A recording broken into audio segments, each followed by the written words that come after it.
everybody. This is Kat. Today, I would like to share my framework and how I think about being a great mentor and how to enable growth in the person that you are coaching or mentoring. For those of you who do not know me, I am a senior UX designer at Amazon, and I have done a lot of mentorship activities. For example, in my team and organization, I conduct 50 yearly reviews. I've helped designers get promoted.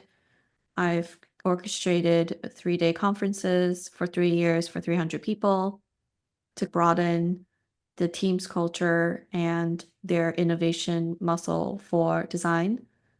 At Amazon, I have a revolving 6 to 9 mentees internally across AWS, support, air and science, last mile, and more. Externally, outside Amazon, I did mentoring on ADP list, and I'm the top 1% in August and also top 10 in 2023 out of 18 mentors on the platform. Right now, I am mentoring one person one-on-one, and the challenge is to help someone speed run their experience from 2 to 5 years of experience, or at least give them the push and pull needed to enable that uncomfortable growth.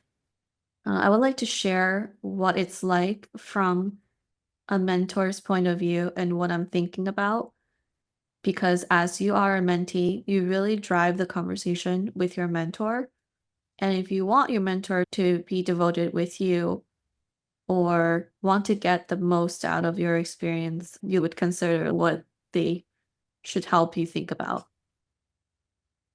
So first, I would like to show this diagram, and the green bubbles are essentially what I would call a dependent relationship. And in the blue bubbles, they're the independent.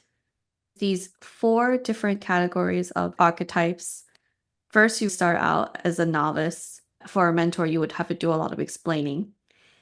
And then as I move on to the apprentice role, my role will change because my role will be about equipping someone. And then as they move into the skilled area of their expertise, my role now would be about encouragement. And as they are an expert, what they need is actually empowerment. So from this framework of thinking, you don't need to have the same type of advice or the same type of help at different stages and different scenarios. I think that mentorship is definitely adaptive and iterative based on how you see someone's level is and what they need to lift. And I want to go into each segment and explain a bit more about the things that you would provide to help them grow. So the first level is novice, right? So usually you can tell someone is new in this space either by having too many too little questions. They're not sure where to start. They don't have enough information to even ask good questions. They don't have any past experiences and they don't have any context. So in this scenario, you as a mentor should provide specific instructions and support by teaching them as early as possible to apply that knowledge, anticipate these questions, and just make it easy. So a novice does not mean that you are novice in your career. You are novice in the niche topic that you're speaking about. For example, designing for information architecture or designing for AI. If you've never worked in this space, you are a novice. Think about that in terms of the domain knowledge, skills, or even role. The second version is when you move to what we call the apprentice. The apprentice is sort of hesitant. They're afraid of doing something or hurting something when nothing will happen. They understand pieces of the puzzle, but not the full pie. And they attempt and they generate limited impact. They need like notes, written instructions, rehearsal to get it going, and not very confident.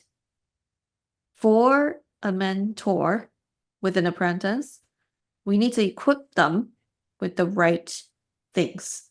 For example, taking the time to explain your decisions, rationale, show an example, a model, and demonstrating it, provide a safe space so that they can apply the opportunities, and prompt to get the answers at hand.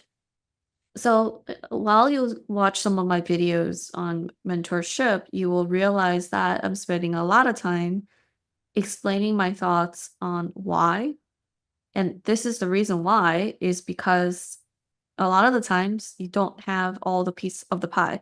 You only have a small segment.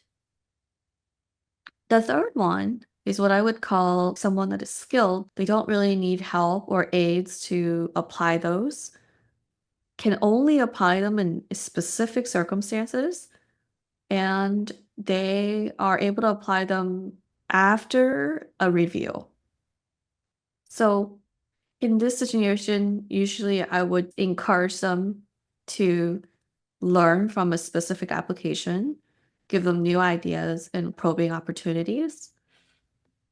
This is a good example of someone trying to get promoted internally from L5 to L6, which is senior level. They might have the existence and the skills to accomplish a certain task, but they're not able to apply them consistently across multiple areas. In this case, what they need is design reviews and encouragement of doing something uncomfortable. So earlier when I said that I done design reviews, it's because majority of the people that I probably will review the work are skilled in their own space, and they probably don't need to be taught how to do that specific task. And the very last is what I would say is an expert level. They have a highly skill in one area, they have their own style, they can self-correct themselves, they understand the whole concept, they can model someone else of another mastery. However, what they actually need from a mentor or coach is empowerment.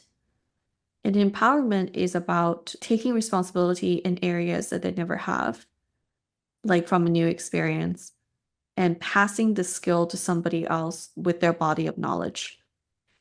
This I can apply as myself when I ask for a mentor.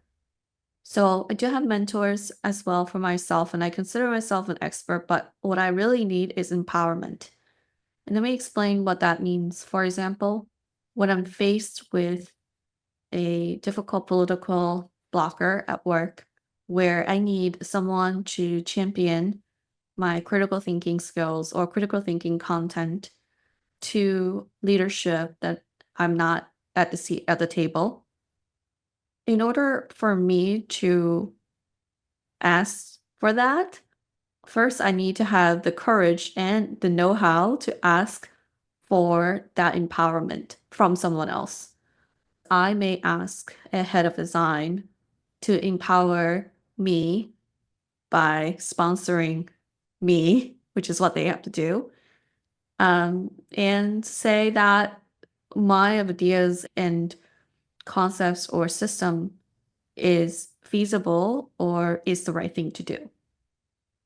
To get that empowerment requires a lot of trust because the mentor has to feel that you are taking accountability with their devoted time. Accountability means that after our sessions, you actually are attempting to apply the things that you've learned and you are making progress. So I think that is a very important part of the mentorship is not to ask one thing, don't do anything about it, and come back and ask another question. It's all over the place and not really closing out the loop. And so that is the end of my little presentation. I wanted to share this out because I want people to understand that career growth is not a ladder, but more of a circular scenario that could be applied to any subject matter, any domain. And it's a cyclical relationship between all these sides. Sometimes a person needs more of an empowerment, sometimes someone needs more of a direction. And I think that mentorship and coaching has to be a one on one thing because I just don't understand how a mass mentorship can work given the level of expertise that varies across the board. All right, thank you guys for tuning in and let me know if you guys are interested in more of these smaller sessions. Thanks.